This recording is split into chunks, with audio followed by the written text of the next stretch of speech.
يصلح لكم أعمالكم ويغفر لكم ذنوبكم ومن يطع الله ورسوله فقد فاز فوزا عظيما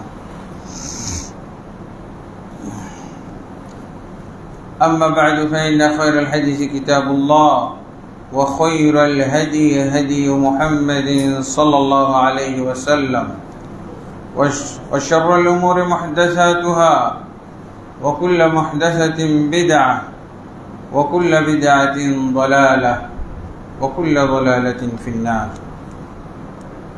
أما بعد فأعوذ بالله من الشيطان الرجيم قل إن كنتم تحبون الله فاتبعوني يحببكم الله ويغفر لكم ذنوبكم والله غفور رحيم وقال النبي صلى الله عليه وسلم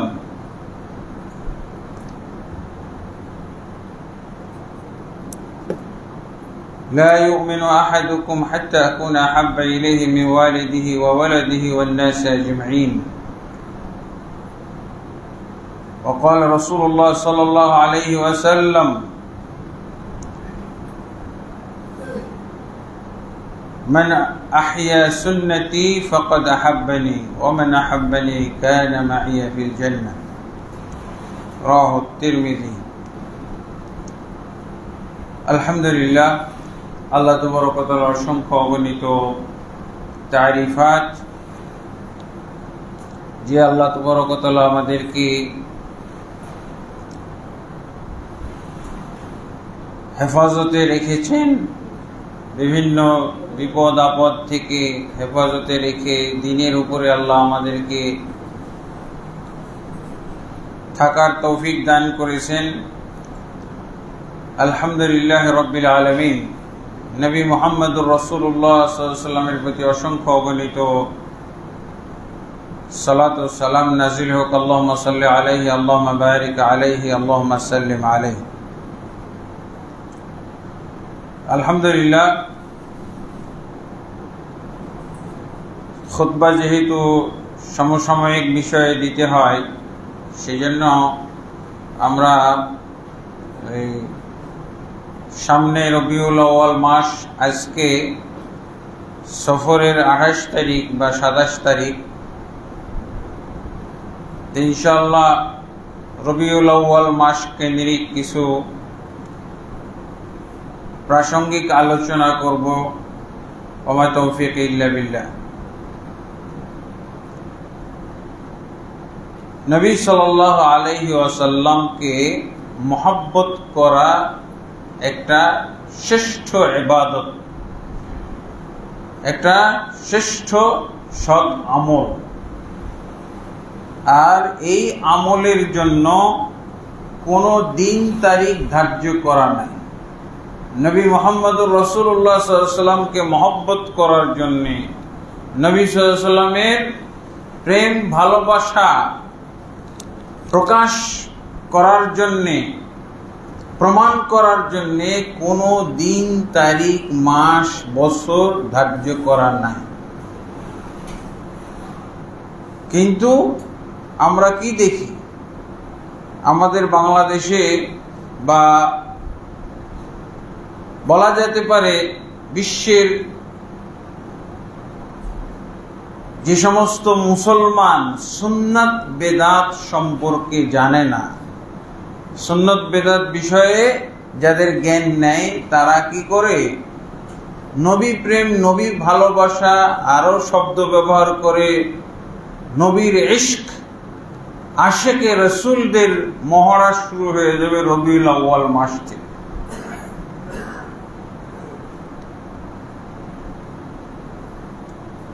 রবিউল আউয়াল মাসে মূলত আমরা যদি তালাশ করি তো বিশেষ ধরনের কোনো ইবাদতই নাই।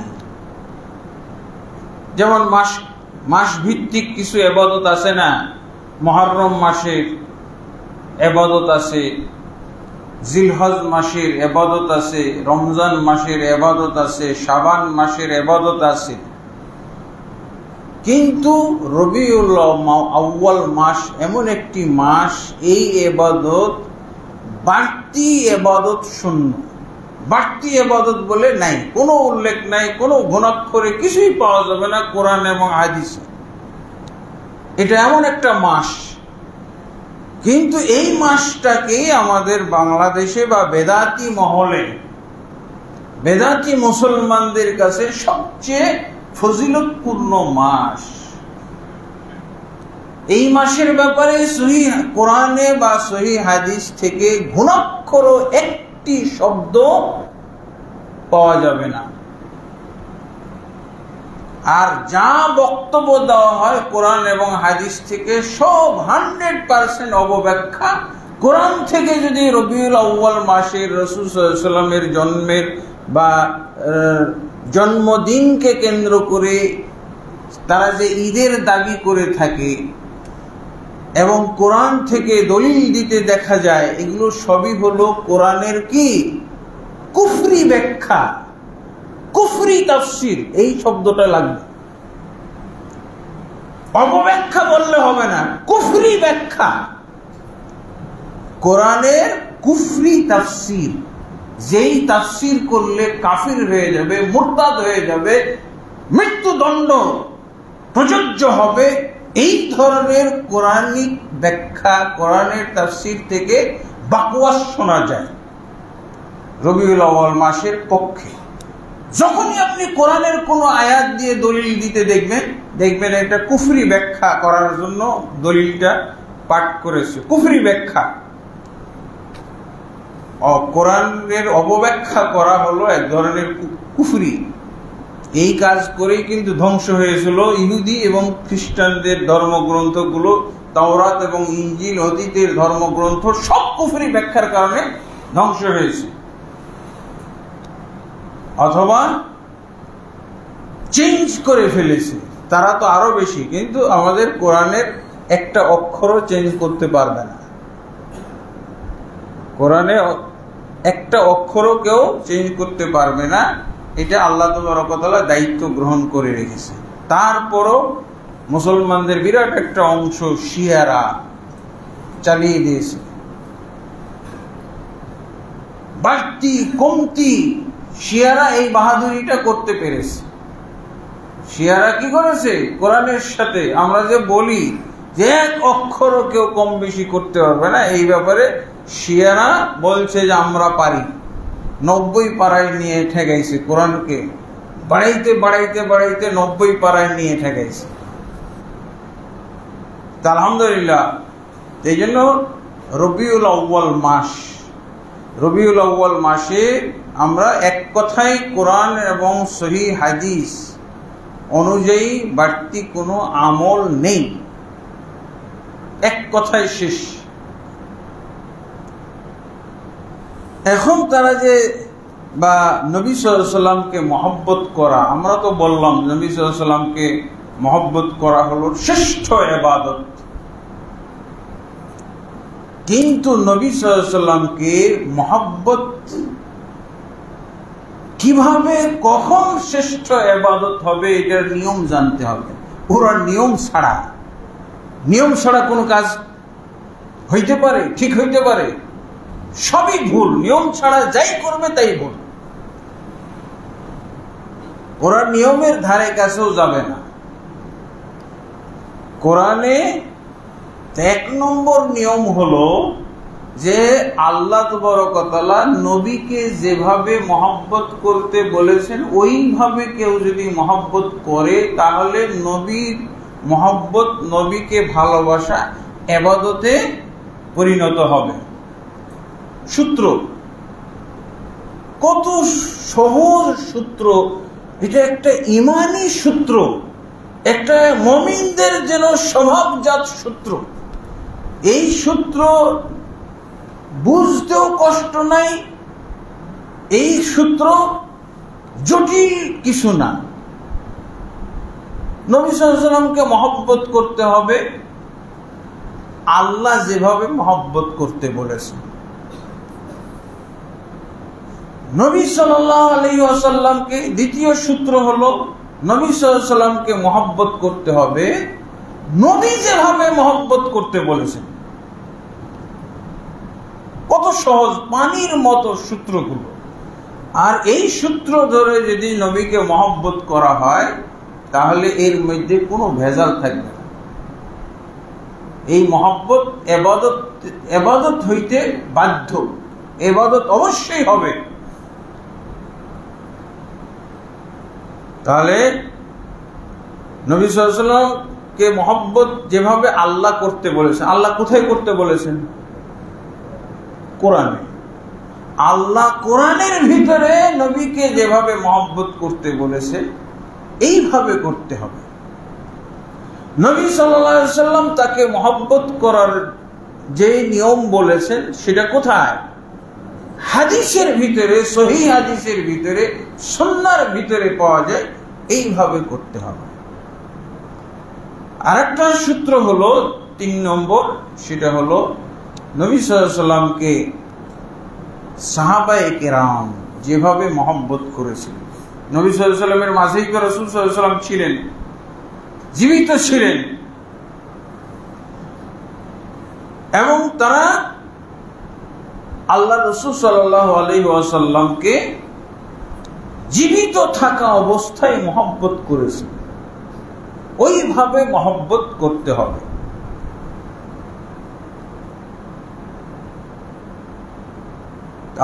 আর আল্লাহ রাসূল সাল্লাল্লাহু আলাইহি ওয়াসাল্লামের মহব্বতটা প্রধানত আমরা 2 ভাগে ভাগ করব। একটা হলো নবী সাল্লাল্লাহু আলাইহি ওয়াসাল্লামের জাতকে মহব্বত করা, নবী সাল্লাল্লাহু আলাইহি ওয়াসাল্লামের বডিকে মহব্বত করা, রাসূলুল্লাহ সাল্লাল্লাহু আলাইহি ওয়াসাল্লামের ব্যক্তিত্বকে মহব্বত করা। আর একটা হলো নবী সাল্লাল্লাহু আলাইহি ওয়াসাল্লামের সুন্নাহকে মহব্বত করা, নবী সাল্লাল্লাহু আলাইহি ওয়াসাল্লামের শরীয়তকে মহব্বত করা, নবী সাল্লাল্লাহু আলাইহি ওয়াসাল্লামের দাওয়াতকে মহব্বত করা, নবী সাল্লাল্লাহু আলাইহি ওয়াসাল্লামের আদর্শকে মহব্বত করা। তা আমরা সংক্ষেপে এই 2 প্রকার করতে পারি। নবী সাল্লাল্লাহু আলাইহি ওয়াসাল্লামের ফিগার, নবী সাল্লাল্লাহু আলাইহি ওয়াসাল্লামের বডি, নবী সাল্লাল্লাহু আলাইহি ওয়াসাল্লামের শরীর, হ্যাঁ, এগুলো বিভিন্ন ধরনের হইতে পারে। তো নবী সাল্লাল্লাহু আলাইহি ওয়াসাল্লামকে নবুয়তের কারণে, তিনি যে নবুয়ত প্রাপ্ত, সেই হিসেবে রাসূলুল্লাহ সাল্লাল্লাহু আলাইহি ওয়াসাল্লামকে মহব্বত করতে হবে। আর মহব্বত করার প্রথম যেটা কাজ করতে হবে তার প্রতি ঈমান আনতে হবে। নবী সাল্লাল্লাহু আলাইহি ওয়াসাল্লামের প্রতি ঈমান আনতে হবে। এই মর্মে রাসূল সাল্লাল্লাহু আলাইহি ওয়াসাল্লামের প্রতি ঈমান আনতে হবে। এই মর্মে তো কোরআনে বহু আয়াত আছে। এই আয়াতগুলো তো সব আমরা বলে শেষ করতে পারবো না। 2-1টা নমুনা।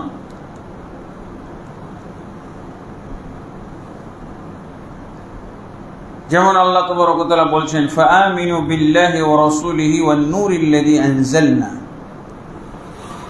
তোমরা আল্লাহর প্রতি ঈমান আনো, তার রাসূলের প্রতি ঈমান আনো, আর নূরের প্রতি ঈমান আনো, যেই নূর নাজিল করেছে। সেই নূর কি? কোরআন। তাহলে আল্লাহ তাবারক ওয়া তাআলা তার প্রতি ঈমান আনার কথাটা আগে বলেছেন। আগে ঈমান আনতে হবে কি হিসেবে? তিনি নবী, তিনি আল্লাহ তাবারক ওয়া তাআলার পক্ষ থেকে রিসালাত নিয়ে এসেছেন, আল্লাহর মনোনীত এবং আল্লাহ তাবারক ওয়া তাআলার চয়নকৃত, নির্বাচিত তিনি নবী এবং রাসূল। তারপরে যে ব্যক্তি ঈমান আনবে না তার ব্যাপারেও আল্লাহ তাবারক ওয়া তাআলা স্পষ্ট বলে দিয়েছেন, ওমান লাম ইউমিন বিল্লাহি ওয়া রাসূলিহি ফাইন্না আ'তাদনা লিল কাফিরিনা সাঈরা। যারা আল্লাহর প্রতি ঈমান আনবে না, তার রাসূলের প্রতি ঈমান আনবে না, তাহলে এই কাফেরদের জন্য আল্লাহ তাবারক ওয়া তাআলা কি করছেন? প্রজ্বলিত অগ্নিকুণ্ড প্রস্তুত করে রেখেছেন। তাহলে রাসূলের প্রতি ঈমান আনতেই হবে, না আনলে কাফির হয়ে যাবে। যারা আল্লাহর রাসূল সাল্লাল্লাহু আলাইহি ওয়াসাল্লামের প্রতি ঈমান আনবে না, রাসূল সাল্লাল্লাহু আলাইহি ওয়াসাল্লাম কে বিশ্বাস করবে না, তারা কাফির, এবং এদের জন্য আল্লাহ জাহান্নাম প্রস্তুত করে রেখেছে। এরপরে আল্লাহ তাবারক ওয়া তাআলা তার রাসূলকে মহব্বত করার ব্যাপারে নিজেও বলছেন। কিভাবে বলছেন?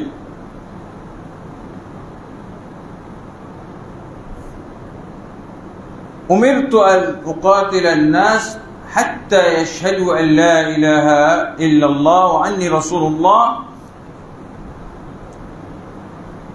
ওয়া ইউমিনু বি ওয়া বিমা জিতু বিহি। আমাকে যুদ্ধ করার, লড়াই করার আদেশ দেওয়া হয়েছে যতক্ষণ পর্যন্ত সে এই মর্মে সাক্ষ্য না দিবে যে আল্লাহ ব্যতীত প্রকৃত কোনো মাবুদ নেই এবং আমি আল্লাহর রাসূল। অতঃপর ইউমিনু বি, আমার প্রতি ঈমান আনবে, ওয়া বিমা জিতু বিহি, এবং আমি যা কিছু নিয়ে প্রেরিত হয়েছি তার প্রতি ঈমান আনবে। এবং আল্লাহর রাসূল সাল্লাল্লাহু আলাইহি ওয়াসাল্লামকে মহব্বত করার নিয়ম আছে। মহব্বত কিভাবে করতে হবে? মহব্বত করতে হবে এমন মহব্বত যে আল্লাহর পরে যা কিছু আছে আল্লাহর সৃষ্টি জগতে সব কিছুর চাইতে বেশি মহব্বত করতে হবে। এটা হলো রাসূলকে মহব্বত করার নিয়ম। আল্লাহর পরে মুহাম্মদ সাল্লাল্লাহু আলাইহি সাল্লামকে সবচেয়ে বেশি মহব্বত করতে হবে। এবং আল্লাহ তাবারক ওয়া তাআলা এই মর্মে সূরা আত-তাওবার 24 নম্বর আয়াতে কিছু তুলনা করে বলেছেন কিসের চাইতে বেশি মহব্বত করতে হবে। এগুলো কিছু আইটেম উল্লেখ করেছেন। আইটেম নাম ধরে ধরে আল্লাহ বলেছেন এই জিনিসের চাইতে, এই ব্যক্তির চাইতে মহব্বত করতে হবে। রাসূলকে এই জিনিসগুলোর চাইতে বেশি ভালোবাসতে হবে, অন্যথায় মুমিন হতে পারবে না।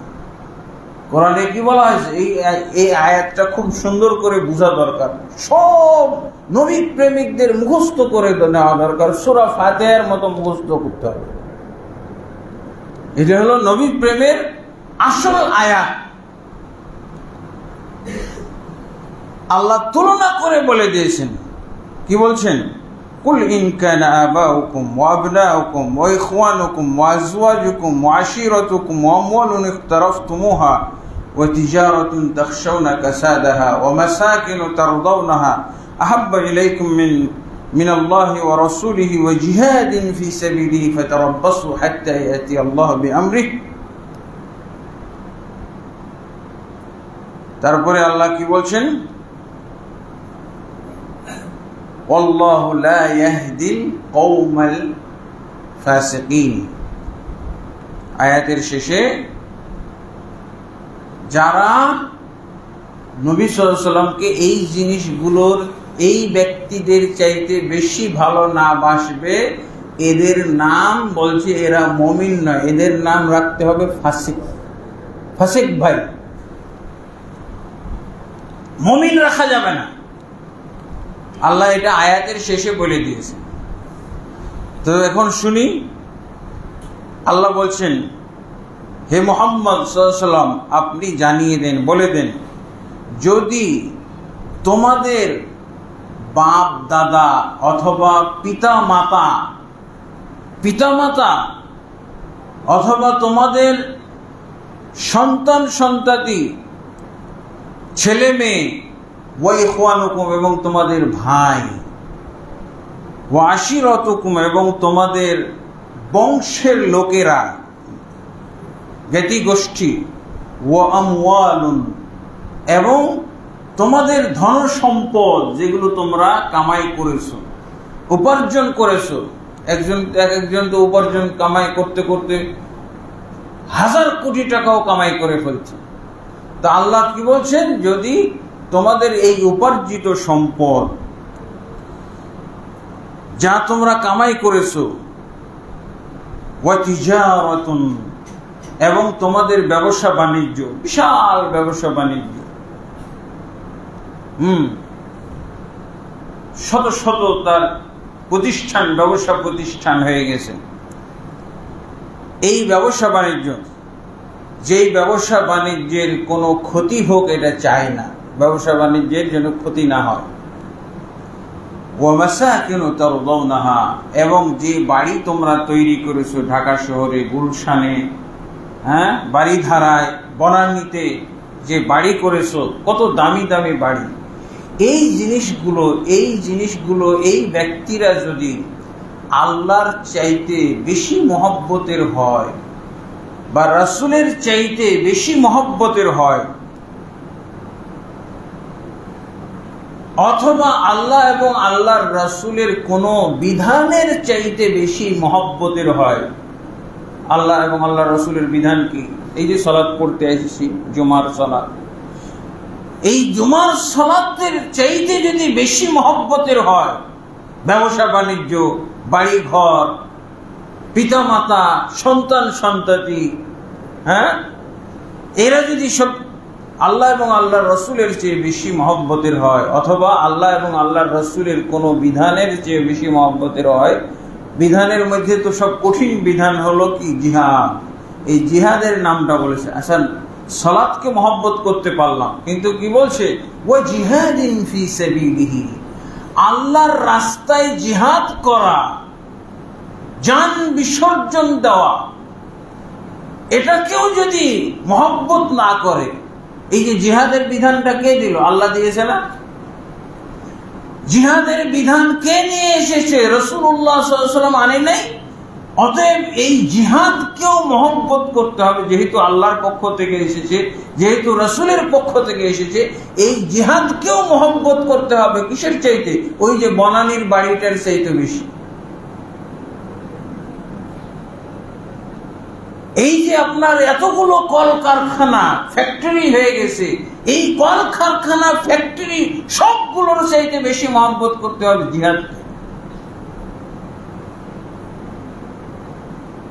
আর আমাদের তো একটা বাংলাদেশে বদনাম হয়ে গেছে যে এরা জিহাদ পছন্দ করে না। আমরা জিহাদ পছন্দ করি না, এই কথাটা কোথা থেকে, খুতবায় কিভাবে আসলো? জিহাদ কে পছন্দ করতে হবে বনানীর বাড়ির চাইতে, তারপরে মন্ত্রিত্বের চাইতে, প্রেসিডেন্টের পদের চাইতে, হাজার হাজার কোটি টাকা থাকলে তার চাইতেও বেশি মহব্বত করতে হবে জিহাদকে। কেন? এই জিহাদ হচ্ছে রাসূলকে মহব্বত করার অংশ, এই জিহাদ হচ্ছে আল্লাহকে মহব্বত করার অংশ বা পরিচয়। তারপরে শুনেন, যদি এদেরকে এই জিনিসগুলোর চাইতে আল্লাহকে এবং তার রাসূলকে বেশি মহব্বত না করতে পারে কেউ, এমনকি জিহাদকেও যদি এইসব জিনিস, এইসব ব্যক্তির চাইতে বেশি ভালোবাসতে না পারে, তাহলে কি বলছেন আল্লাহ? ফাতারাব্বাসু, তাহলে এরা যেন অপেক্ষা করে। কিসের অপেক্ষা? পুরস্কারের অপেক্ষা। পুরস্কারের অপেক্ষা না, আযাব, গজব, ধ্বংসের অপেক্ষা করে। তাহলে বাংলাদেশের মুসলমান তো সবাই প্রায় এই ধ্বংসের হুমকির মধ্যে পড়ে গেছে। কয়েকজন আমরা আল্লাহকে এইভাবে মহব্বত করতে পারি, রাসূলকে এইভাবে মহব্বত করতে পারি, জিহাদকে এইভাবে মহব্বত করতে পারি? হ্যাঁ, আমরা অবশ্যই জিহাদকে মহব্বত করি, কিন্তু বেদাতি জিহাদ না, বেদাতি জিহাদ না। আমাদের দেশে শরঈ জিহাদ বুঝার মতো এই জিহাদকারীদের মধ্যে হাজারেও একজন পাওয়া যাবে না, হাজারেও একজন পাওয়া যাবে না যারা জিহাদ করে মুখে ফেনা তুলে ফেলছে। এদের মধ্যে হাজারেও একজন খুঁজে পাওয়া যাবে না যারা জিহাদ বুঝে। খামাখা এদের মুখে জিহাদ শব্দটাই আনা উচিত না। এরা জিহাদের ক্ষতি, সবচেয়ে বেশি জিহাদের ক্ষতি করেছে এরা, যারা এলো পাথাড়ি বেদাতি জিহাদ। জিহাদের ক্ষেত্রে বেদাতি বলার চাইতে সন্ত্রাসী কাজ। অন্যান্য যত ইবাদত আছে সমস্ত ইবাদত যদি নবীর নিয়ম বহির্ভূত করা হয় তাকে বেদাত বলা হয়। আর জিহাদ যদি নবীর নিয়ম, আল্লাহর নিয়ম, কোরআনের নিয়ম, হাদিসের নিয়ম বহির্ভূত করা হয় তাহলে এটা বেদাত হয় আর সন্ত্রাসী কাজ হয়। এই জিহাদের নাম কি হবে? তার ধর্মীয় নাম হবে বিদআত, আর তার সামাজিক নাম হবে, আন্তর্জাতিক নাম হবে সন্ত্রাস। বোঝা গেছে? তো এখন আমাদেরকে জানতে হবে জিহাদ ও সন্ত্রাসের মধ্যে পার্থক্য কি। যেমন সৎ আমল আর বেদাতের মধ্যে পার্থক্য কি? সৎ আমল হলো যদি রাসূল সাল্লাল্লাহু আলাইহি ওয়াসাল্লামের নিয়মে না করা হয়, এই সৎ আমল হয়ে যাবে বিদআত। আর শরঈ জিহাদ আর সন্ত্রাসী জিহাদের মধ্যে পার্থক্য কি? শরঈ জিহাদ যেটা আল্লাহ এবং আল্লাহর রাসূলের নিয়মে হবে, নিয়ম অনুসরণ করে হবে, সেটা হলো শরঈ জিহাদ। আর যেটা আল্লাহ এবং আল্লাহর রাসূলের নিয়ম অনুসরণ করে হবে না, এলোপাথাড়ি ভাবে হবে, নিয়ম বহির্ভূত হবে, এটাকে বলা হবে সন্ত্রাসী জিহাদ। সন্ত্রাসী জিহাদের মধ্যে কোনো সওয়াব পাওয়া যাবে? সন্ত্রাসী জিহাদ, এই সন্ত্রাসী জিহাদের মুজাহিদরা অধিকাংশ এরাকে খারিজি বলা হয়। খারিজি বলা হয়। খামাখা রাস্তায় নেমে হোঁচট খেয়ে পড়ে গেল, বলতেছে জিহাদ করতে যায়, পড়ে মরে গেছে। ওটা শহীদ। ওটা কুত্তা হোক, বিড়াল হোক, ওটা হিন্দু হোক, বৌদ্ধ হোক, খ্রিস্টান হোক। কালকে একটা সংবাদ শুনছিলাম, শহীদ ইন্দিরা গান্ধী। এই হিন্দুরাকেও কে যে পছন্দ করাই দিল শহীদ শব্দটা, শহীদ ইন্দিরা গান্ধী। এই শহীদ শব্দটা কি এখন আর মনে হয় মুসলমান আর ব্যবহারই করতে পারবে না। হিন্দুর ক্ষেত্রে তাও শহীদ লাগে গেছে, শহীদ ইন্দিরা গান্ধী। হিন্দুরাও পছন্দ করতেছে শহীদ শব্দটা, মর্যাদার মৃত্যু মনে হয়। এগুলো শরঈ জিহাদ করে যারা শাহাদাত বরণ করে, যারা মৃত্যু বরণ করে, এদেরকেই কেবল শহীদ বলা যাবে। যারা সন্ত্রাসী জিহাদ করে মারা যায় এদেরকে শহীদ বলাই যাবে না। শহীদ বলা হারাম, শহীদ বলা হারাম, বলা যাবে না। সন্ত্রাসী জিহাদে যারা মারা যাবে এদেরকে বলা যাবে না। তখন আপনি শিখে নেন, এলেম অর্জন করেন, এলেম অর্জন করেন, তাহলে আপনার যেহেতু আপনার জিহাদের খুবই আগ্রহ, তাহলে আপনি এলেম অর্জন করলে সমস্যাটা কি? শরঈ জিহাদ কিভাবে হয়, সন্ত্রাসী জিহাদ কিভাবে, এলেম অর্জন করেন। আলেমদের কাছে যান, ও আলেমের কাছে যাবে না। ও যাবে কি বেশি লাফালাফি পারে, বেশি লাফাইতে পারে কে, ওর কাছে যাবে। ভাই আপনি আমাকে কিছু লাফালাফি শিখাই দেন তো, এটার জন্য যাবে, কোন আলেমের কাছে যাবে না। শরঈ জিহাদ শিখার জন্য আলেমের কাছে যেতে হয়। সন্ত্রাসী জিহাদের জন্য কার কাছে পিস্তল আছে, কার কাছে অমুক অস্ত্র আছে, আগ্নেয়াস্ত্র আছে, বাস, আর আলেম হওয়া দরকার না। এই হলো আসল, আসল টিচার, আসল কি বলে আলেম, ওর কাছে যাবে। কার কাছে পিস্তল আছে, কার কাছে আগ্নেয়াস্ত্র আছে, কার কাছে বন্দুক আছে, কার কাছে অমুক অস্ত্র শস্ত্র আছে, ওর কাছে যাবে। শরঈ জিহাদের অবশ্যই আমাদেরকে সবসময় প্রস্তুত থাকতে হবে। শরঈ জিহাদ, এই জিহাদে আপনি নিয়তের মাধ্যমেও শাহাদাতের নেকি পাইতে পারেন। কেউ যদি অন্তর থেকে শাহাদাতের মৃত্যু কামনা করে। শাহাদাতের মৃত্যু বলতে সন্ত্রাসী জিহাদ করে মৃত্যুবরণ করবে এটা না। বাংলাদেশে 2টা দল আছে, 3টা দল আছে, হাজারো দল আছে, এক দল আর এক দলের বিরুদ্ধে যুদ্ধ করে যে মারা যায়, এগুলো সব সন্ত্রাসী জিহাদ, সবই সন্ত্রাসী শহীদ। এগুলো শহীদ বলা যাবে না। মুসলমানে যুদ্ধ করে কখনো শহীদ হওয়া যায় না। মুসলমানে যুদ্ধ করে শহীদ হওয়া যাবে না। তো আলহামদুলিল্লাহ, রাসূলুল্লাহ সাল্লাল্লাহু আলাইহি ওয়াসাল্লামকে কিভাবে মহব্বত করতে হবে এটা আমরা জানলাম। পৃথিবীতে যত ব্যক্তি আছে, আপনার প্রিয় পাত্র আছে, যাদেরকে মহব্বত করেন,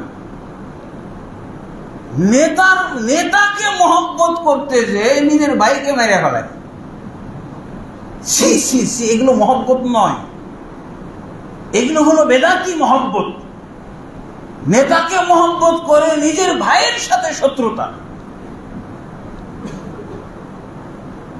আর সেই নেতা কেমন? সেই নেতা একজন ফাসেক ফাজির ব্যক্তি, ফাসেক ফাজির। তা আলহামদুলিল্লাহ, আল্লাহ তাবারক ওয়া তাআলা আমাদেরকে তাহলে নবীকে মহব্বত করার একটা নিয়ম বলে দিলেন। এই যে বলছিলাম যে কোরআনে যেভাবে আল্লাহ মহব্বত করতে বলেছেন, এভাবে মহব্বত করতে পারবেন। কেন এই কথাটা আমাদেরকে বলতে হবে?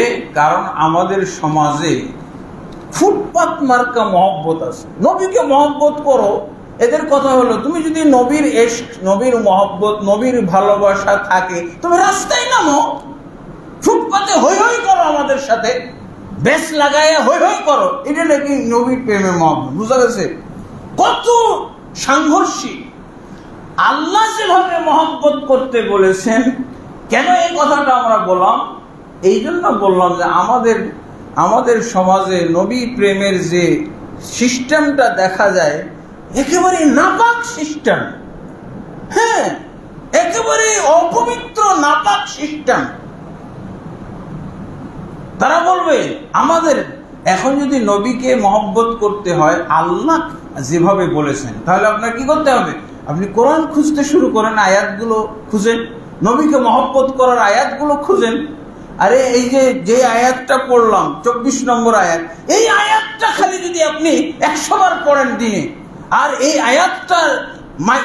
এই আয়াতটার আলোকে আপনার মধ্যে যদি নবীর মহব্বতের অনুভূতি তৈরি করতে পারেন, তাহলে ওই ফুটপাত, আবর্জনা, ডাস্টবিনের উপর দিয়ে দৌড়াইতেছে, ব্যাস লাগায় সব দৌড়াইতেছে। কি এটা নাকি র্যালি, মহব্বতের র্যালি? না, এগুলো সব ফুটপাত মার্কা, এগুলো হলো নাপাক ভালোবাসা, অপবিত্র ভালোবাসা। যদি আল্লাহর নিয়মে মুহাম্মদ সাল্লাল্লাহু আলাইহি ওয়াসাল্লামকে ভালোবাসেন, এইরকম আপনি কোরআন হাদিস টোকান, কোরআন হাদিস কত সুন্দর একটা আয়াত পাওয়া গেল। এটা হলো কোরআনের মাধ্যমে, কোরআনের নিয়মে রাসূলকে মহব্বত করা। দিয়ে এগুলো চর্চা শুরু করে দিই। হ্যাঁ, রাসূল সাল্লাল্লাহু আলাইহি ওয়াসাল্লামের মহব্বতে কিভাবে তাহলে রাসূল সাল্লাল্লাহু আলাইহি ওয়াসাল্লামকে আমি মহব্বত করব?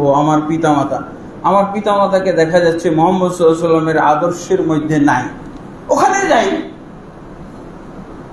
হে আব্বা, হে পিতা, হে মা, আপনি যা করতেছেন এটা নবীর আদর্শ বহির্ভূত কাজ। এখানে কত কাজ, একটা শব্দ ব্যয় করবেন, সব মহব্বত, নবীর মহব্বত প্রমাণিত হবে।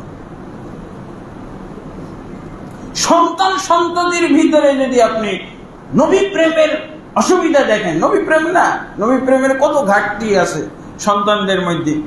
কে মেসি নিয়ে পড়ে আছে, কে এগুলোর নাম রোনাল্ডো, কি নাম, কোন নায়িকা, কোন গায়িকা, কোন অভিনেতা, কোন অভিনেত্রী, কোন খেলোয়াড়, কোন তারকা, এগুলোর মুখস্থ করতে ব্যস্ত সন্তান। আরে এখানে তো বলা হল আবনা ও কুম, তোমাদের সন্তানদেরকে নবীর মহব্বত শেখাও। যা কিছু তারা মুখস্থ করে রেখেছে, যত নাম মুখস্থ করেছে, সব নামগুলো ডিলিট করে দাও তাদের ব্রেন থেকে। দিয়ে নবীর মহব্বত সেট করো, নবীর নাম সেট করো। ওখানে কত কাজ, আমার রাস্তায় হই হই করার সময় আছে? অথচ তাহলে রাসূল সাল্লাল্লাহু আলাইহি ওয়াসাল্লাম যেভাবে মহব্বত করতে বলেছেন, রাসূল কিভাবে মহব্বত করতে বলছেন? রাসূল সাল্লাল্লাহু আলাইহি ওয়াসাল্লাম বলছেন, লা ইউমিনু আহাদুকুম হাত্তা আকুনা আহাব্বা ইলাইহি মিন ওয়ালিদিহি ওয়া ওয়ালাদিহি ওয়ান নাস আজমাইন। কোন ব্যক্তি মুমিন হইতে পারবে না যতক্ষণ পর্যন্ত আমাকে, তার পিতামাতা, তার সন্তান সন্ততি, পৃথিবীতে যত মানুষ আছে, নেতা খেতা যা আছে, সবার চাইতে বেশি ভালো না বাসবে, সে মুমিনই হইতে পারবে না। তাহলে রাসূল সাল্লাল্লাহু আলাইহি ওয়াসাল্লামকে ভালোবাসতে হবে।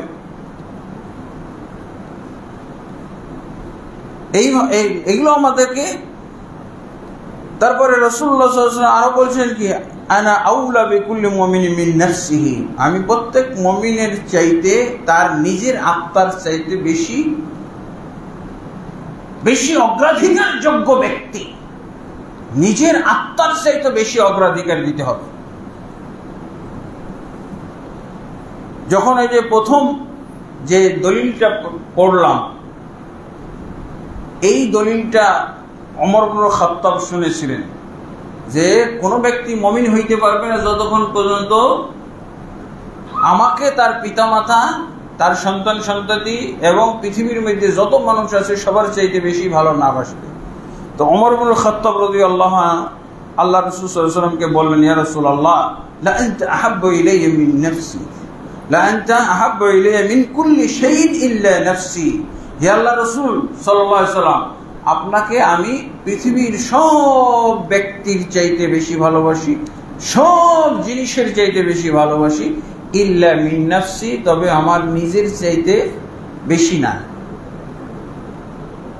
এটা ওমর ইবনে খাত্তাব রাদিয়াল্লাহু আনহু বললেন, কারণ এই হাদিসের ভিতরে নিজের আত্মার চেয়েও ভালোবাসতে হবে এই কথাটা নাই। তো উনি বললেন যে এটা তাহলে রাসূলকে বলা যাক। রাসূল সাল্লাল্লাহু আলাইহি ওয়াসাল্লামকে উনি বলেন, আবার যদি নিজের নফসের চাইতে বেশি ভালো না বাসি, এই ফাঁক ফকর দিয়ে রাসূলের মহব্বত যদি ছুটে যায়, এই জন্য উনি রাসূল সাল্লাল্লাহু আলাইহি ওয়াসাল্লামকে স্মরণ করিয়ে দিলেন, ইয়া রাসূলুল্লাহ, হক কথা যে পৃথিবীর মধ্যে সব কিছুর চাইতে বেশি ভালোবাসি, কিন্তু আমার নিজের আত্মার চাইতে না। তার অর্থ কি? আপনার মহব্বত দেখাইতে গিয়ে যদি আমার জীবন বিপন্ন হয়, আমি কিন্তু পালিয়ে যাব। আপনাকে রক্ষা করতে গিয়ে যদি আমার জান দিতে হয়, তাহলে আমি এখানে টিকতে পারবো না। আল্লাহ রাসূল সাল্লাল্লাহু আলাইহি ওয়াসাল্লাম বলছেন, কি বললেন? ফাকালা উমর, বলছেন লা ইয়া উমর, আল্লাহ রাসূল সাল্লাল্লাহু আলাইহি ওয়াসাল্লাম স্পষ্ট করে, ওয়াল্লাযী নাফসি বিয়াদিহি হাত্তা আকুনা আহাব্বা ইলাইকা মিন নাফসিকা।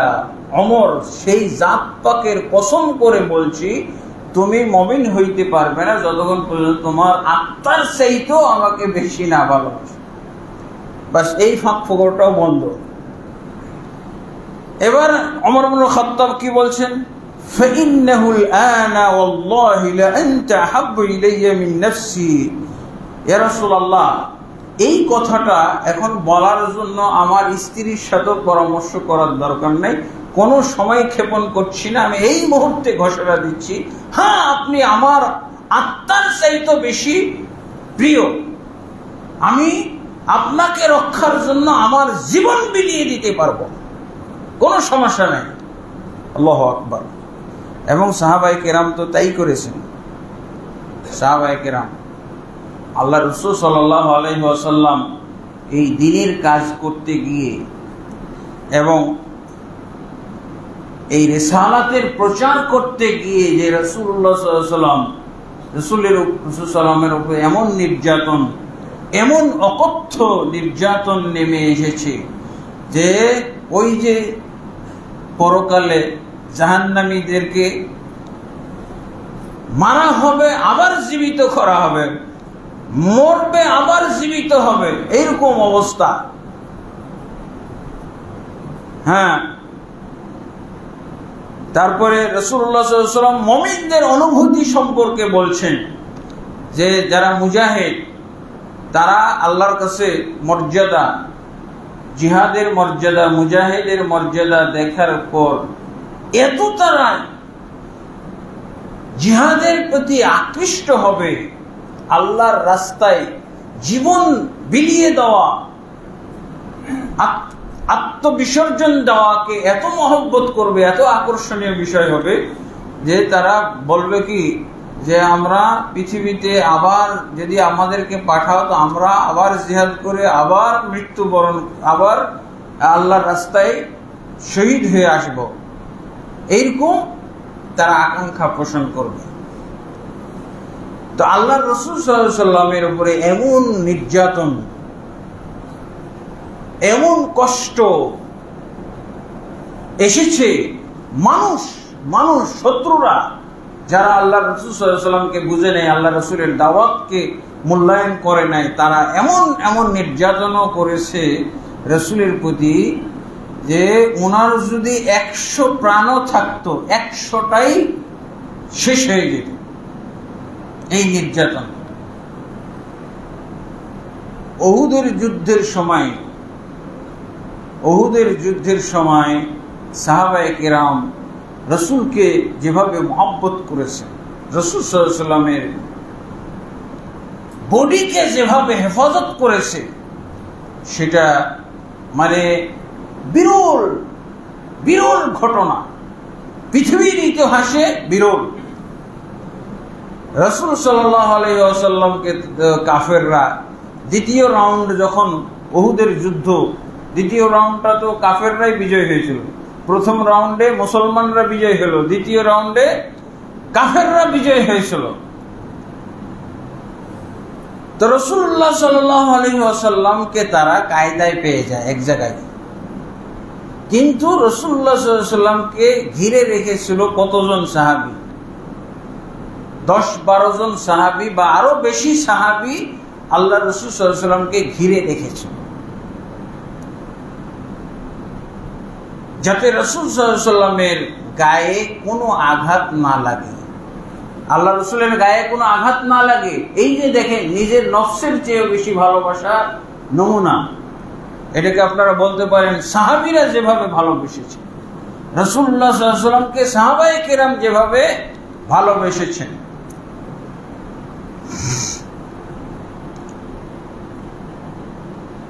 আবু তালহা রাদিয়াল্লাহু আনহু বলছেন,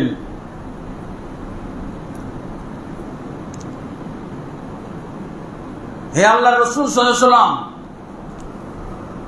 আমি আপনার বক্ষের সামনে আপনার বক্ষকে বাঁচানোর জন্য আমার বক্ষ ঢাল বানিয়ে দিলাম, ঢাল, যা তীর তলোয়ার যা আঘাত লাগবে সব আমার গায়ে লাগবে। আবু তালহা রাদিয়াল্লাহু আনহু। এভাবে একজন সাহাবী ছিলেন আবু দুজানা আল্লাহ রাসূল সাল্লাল্লাহু আলাইহি ওয়াসাল্লামকে ঢাল হিসেবে ব্যবহার করেছিলেন, এমন নিজেকে আল্লাহ রাসূল সাল্লাল্লাহু আলাইহি ওয়াসাল্লামকে রক্ষা করার জন্য ঢাল হিসেবে ব্যবহার করেছিলেন। হাদিসে আছে রাসূলুল্লাহ সাল্লাল্লাহু আলাইহি ওয়াসাল্লামকে ঢাল হিসেবে ব্যবহার করতে গিয়ে তার গায়ে এত তীর লেগেছিল, এত তীর, মনে হচ্ছে যে আবু দুজানা কোনো মানুষ না, সজারু হয়ে গেছে। সজারের গায়ে কি থাকে? খালি কাঁটা না, তীর গেঁথে আসে রাসূলুল্লাহ সাল্লাল্লাহু আলাইহি ওয়াসাল্লামকে রক্ষা। তারা রাসূলের মহব্বতে উজ্জীবিত, যার জন্য এতগুলো তীর খেয়েও বেঁচে আসে। সজারু বলা হয়েছে আবু দুজানার, কাফেরদের ছোড়া তীর লেগে লেগে লেগে আবু দুজানা সজারু হয়ে গেছে, গোটা শরীরে কাঁটা, তীর বিদ্ধ অবস্থা। যুদ্ধ থামার পর রাসূল সাল্লাল্লাহু আলাইহি ওয়াসাল্লাম দেখা গেল যে উনিও অচেতন, বেহুশ অবস্থা, আর তার আশপাশে 11টা লাশ পড়ে আছে। তার মানে আল্লাহর রাসূল সাল্লাল্লাহু আলাইহি ওয়াসাল্লাম 11 বার শহীদ হওয়ার কথা, প্রত্যেকবার শহীদ হওয়াকে ঠেকিয়ে দিয়েছে একটা বডি। 11টা বডি পড়ে আছে, তার মধ্যে আবু দুজানা রাদিয়াল্লাহু আনহু, তিনি সজারু, সজাড়ু হয়ে গেছে। সজাড়ু আমরা দেখেছি না, সব ইউটিউব ইন্টারনেট দেখা যায়, চিড়িয়াখানায় আগে দেখতে যায় তো সজাড়ু। বলছে উনি এত তার গায়ে তীর বিদ্ধ হয়েছিল যে মনে হচ্ছে সজাড়ু, এটা মানুষ না, চতুর্দিকে তীর লেগে আছে। আবু দুজানা রাদিয়াল্লাহু আনহু। তো সাহাবায়ে কেরাম এইভাবে আল্লাহ রাসূল সাল্লাল্লাহু আলাইহি ওয়াসাল্লামকে মহব্বত করেছেন। আর রাসূলুল্লাহ সাল্লাল্লাহু আলাইহি ওয়াসাল্লামের যে মহব্বত, এই মহব্বত বিভিন্ন ধরনের। তার বডিকে রক্ষার জন্য রাসূলুল্লাহ সাল্লাল্লাহু আলাইহি ওয়াসাল্লামকে দেখা, রাসূলুল্লাহ সাল্লাল্লাহু আলাইহি ওয়াসাল্লামের সাথে দেখা সাক্ষাৎ করা, এটাও একটা বিরাট নিয়ামত হিসেবে ব্যবহার করতেন সাহাবায়ে কেরাম। রাসূল সাল্লাল্লাহু আলাইহি ওয়াসাল্লামকে দেখা, দর্শন, এটাও একটা বিরাট নিয়ামত ছিল। কত মহব্বত করতেন। রাসূলকে দেখতে পাইলে বাস সব বিপদ আপদ, যত জোট ঝামেলা সব শেষ।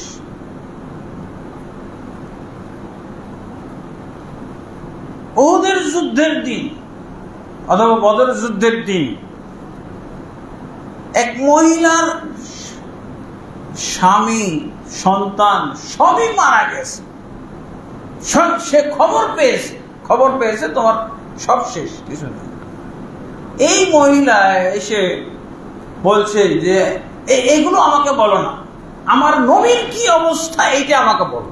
যেহেতু নবী এখানে আছেন মুহাম্মদ সাল্লাল্লাহু আলাইহি ওয়াসাল্লাম, আমি তার কাছে, আমাকে তার কাছে নিয়ে যাও। স্বামী সন্তান এগুলো পরের কথা। তারপরে সেই মহিলাকে নিয়ে যাওয়া হলো রাসূল সাল্লাল্লাহু আলাইহি ওয়াসাল্লামের কাছে। এটা একজন আনসারী মহিলা।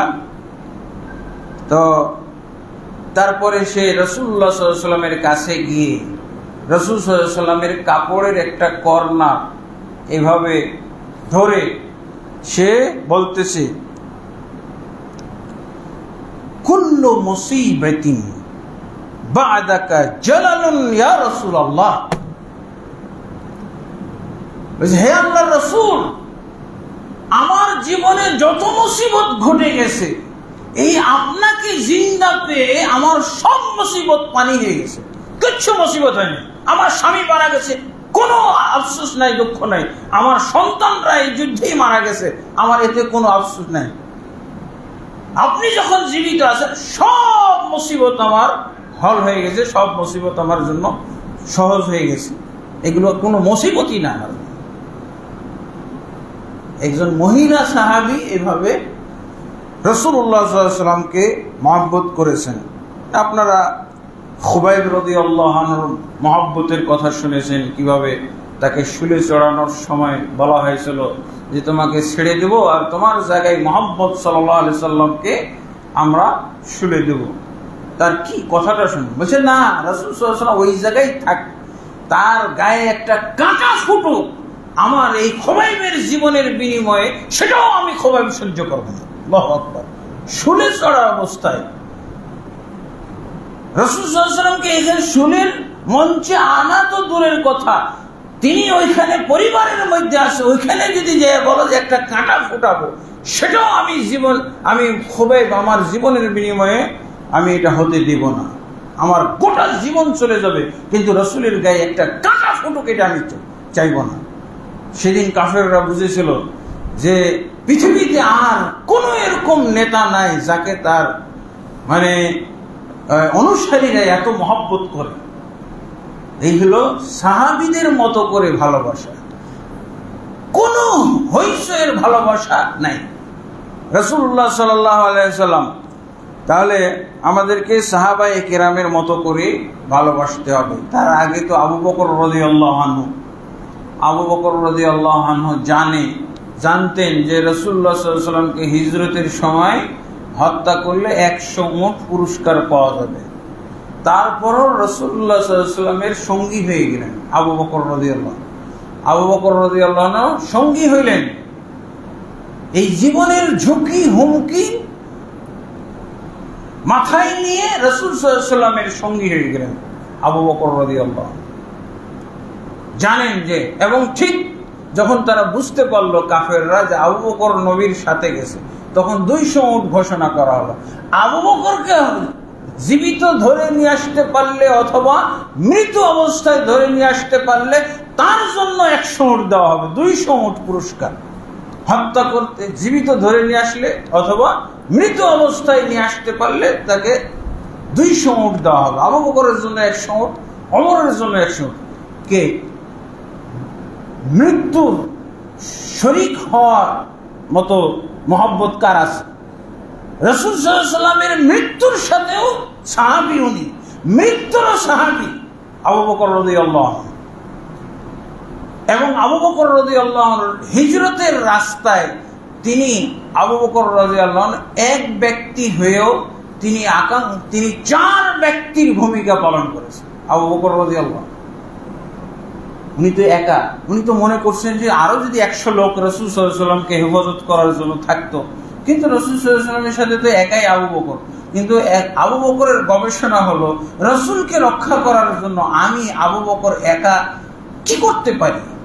তো আবু বকর রাদিয়াল্লাহু আনহু গবেষণা করে বের করলেন যে আমি আবু বকর একাই 4 আবু বকর হব, 4 আবু বকর হয়ে দেখাইছে। দেখছেন রাসূল সাল্লাল্লাহু আলাইহি ওয়াসাল্লামকে এত মহব্বত করতো, রাসূল সাল্লাল্লাহু আলাইহি ওয়াসাল্লামকে রক্ষার জন্য আপনি গবেষণা করে বের করেন তো কিভাবে একজন 4 জনে রূপান্তরিত হইতে পারে। আবু বকর সেটা বের করেছেন বুদ্ধি। তো আল্লাহ রাসূল সাল্লাল্লাহু আলাইহি ওয়াসাল্লামকে বলেননি যে আপনি আমাকে বুদ্ধি দেন কিভাবে আমি 4 আবু বকর হইতে পারি, নিজে নিজে গবেষণা করে বের করছেন। কি বলছেন? হিজরত যখন বের হয়ে গুহা থেকে বের হয়ে যখন হাঁটা শুরু হলো, ঘোড়ার উপরে যাওয়া শুরু করলো, তো অথবা ঘোড়া যেখানে যাচ্ছে, তো আবু বকর রাদিয়াল্লাহু আনহু একবার সামনে আল্লাহ রাসূলের সামনে যাচ্ছে, তারপরে আরেকবার আল্লাহ রাসূল সাল্লাল্লাহু আলাইহি ওয়াসাল্লামের পিছনে হয়ে যাচ্ছে রাসূলকে সামনে দিয়ে, আরেকবার রাসূল সাল্লাল্লাহু আলাইহি ওয়াসাল্লামের ডান দিকে যাচ্ছে, আরেকবার রাসূল সাল্লাল্লাহু আলাইহি ওয়াসাল্লামের বাম দিকে যাচ্ছে। আল্লাহ রাসূলও বুঝতেছেন না এই অস্বাভাবিক চলা কেন। আল্লাহ রাসূল জিজ্ঞাসাই করে ফেলেন, আবু বকর তুমি সোজা চলতে পারো না, একভাবে চলো, খালি লেন পরিবর্তন করো কেন? দেখেন না রাস্তায় লেন পরিবর্তন, ঘন ঘন লেন পরিবর্তন নিষিদ্ধ ট্রাফিক আইনে, তো তুমি এরকম বারবার লেন পরিবর্তন করছো কেন আবু বকর? বলছি ইয়া রাসূলুল্লাহ, আমার যখন আশঙ্কা হয় ওই যে একটা ঝোপঝাড় দেখা যাচ্ছে, একটা পাথরের টিলা, আমার মনে হচ্ছে ওই পাথরের টিলার আড়ালে কোনো শত্রু তীর নিয়ে অপেক্ষা করতেছে, আপনাকে লেগে যেতে পারে তীরটা, এই জন্য তখন আমি সামনে হয়ে যাচ্ছি যে তীর লাগলে আমাকে লাগবে। আবার যখন দেখছি সামনে ওই যে ডান পাশে একটা ঝোপঝাড়, আমার মনে হচ্ছে ওখান থেকে ওখানে মনে হয় শত্রু লুকিয়ে আছে, সে হয়তো আপনাকে তীর মেরে দিবে, তখন আমি ডান দিকে আপনাকে আড়াল করতে যাচ্ছি। যখন আমি বাম দিকে দেখি ওই যে ওইদিকে একটা ঝোপঝাড় দেখা যায়, একটা টিলা, এর আড়ালে হয়তো শত্রু লুকিয়ে আছে, তীর মেরে দিতে পারে, তখন আমি বামে চলে যাচ্ছি।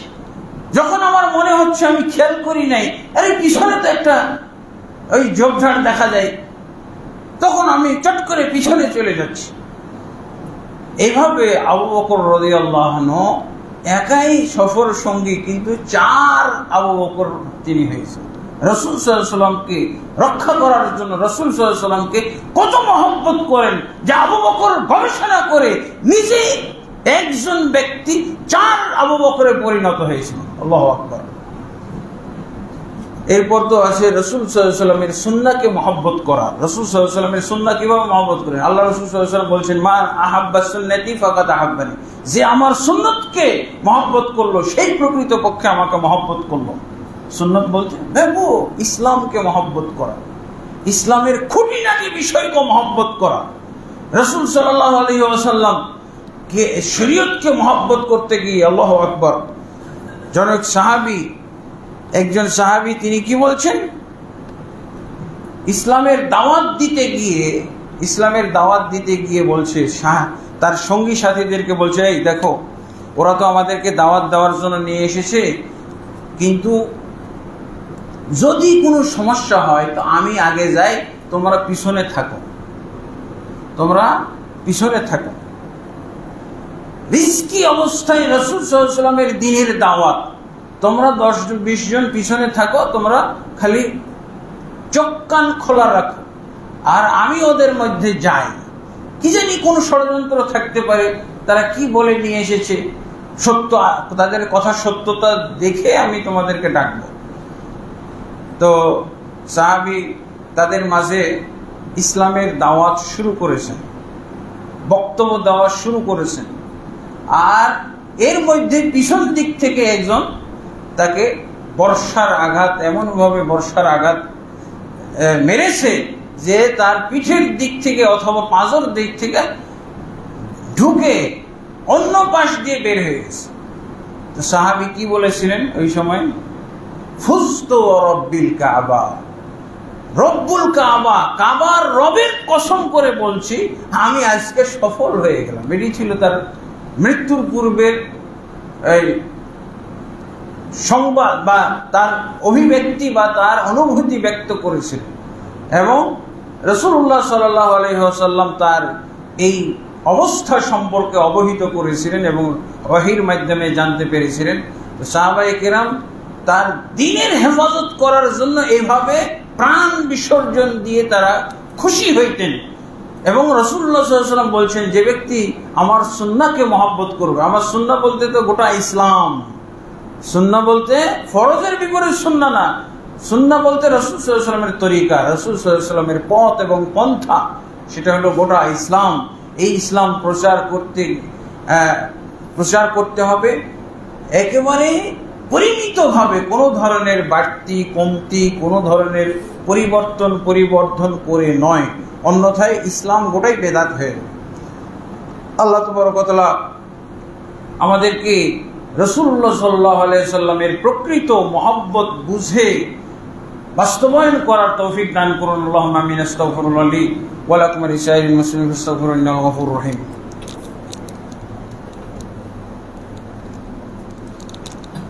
আলহামদুলিল্লাহি রাব্বিল আলামিন, ওয়াসসালাতু ওয়াসসালামু আলা আশরাফিল আমবিয়াই ওয়াল মুরসালিন নবিয়িনা মুহাম্মাদিন ওয়া আলা আলিহি ওয়া সাহবিহি আজমাইন, আম্মা বা'দ। أعوذ بالله من الشيطان الرجيم. إن الله وملائكته يصلون على النبي يا أيها الذين آمنوا صلوا عليه وسلموا تسليما. اللهم صل على محمد وعلى آل محمد كما صليت على إبراهيم وعلى آل إبراهيم إنك حميد مجيد. اللهم بارك على محمد وعلى آل محمد كما باركت على إبراهيم وعلى آل إبراهيم إنك حميد مجيد. اللهم أصلح لنا ديننا الذي هو عصمة أمرنا